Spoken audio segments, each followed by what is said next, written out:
All right, so we are going to play around with this. My reflection on the back wall with the windows is a little intense today. Sorry. But we are going to play around with tables. And in these tables, we are going to find the slope and the y-intercept in each one of these situations. So we're going to start out with an easier table. And then in the next video, we will have a table that is a little bit more complicated. So to begin, slope. When we're talking about slope, we're talking about rise over run, or change in y values. I can spell values versus change in x values.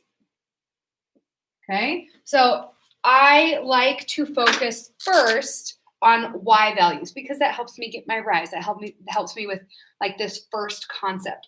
So I'm going to look at my y values first in this. If I look at 4 down to 1, I need to ask myself, how do I turn a 4 into a 1? In terms of addition or subtraction, I'd have to subtract 3. 1 to -2, I'm going to subtract 3. -2 to -5, subtract 3. -5 to -8, I'm subtracting 3. And I can see that consistent change each time, subtracting 3, subtracting 3, subtracting 3. If I look at my x values now, from -1 to 0, I'm adding 1. 0 to 1, adding 1. 1 to 2, I'm adding 1. 2 to 3, I'm adding 1. So every single time I can see that +1, +1, +1 change. So again, slope is change in y values over change in x values. My change in my y values is this blue information, that +3, +3, +3. My change in my x values I see is +1, +1, +1, +1. So that means my slope is that -3 over a +1, which I can simplify to -3. So my slope is -3. That was simple enough. Now what's the y-intercept?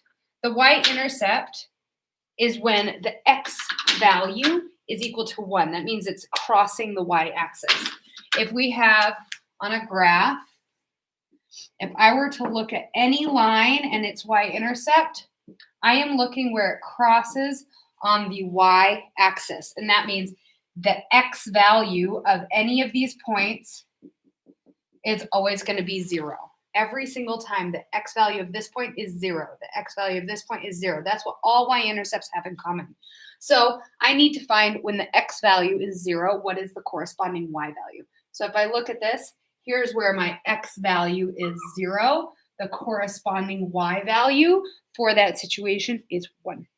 So I can say my y-intercept is 0, 1, or we could say b is equal to 1. Either one is fine. However, we can find our y-intercept when x is equal to 1 and our slope through the change in the y values versus the change in the x values.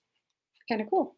All right, watch the next video so you can see a slightly more complicated table, and then you'll be free to do the must-do practice problems. Thanks for watching. Bye.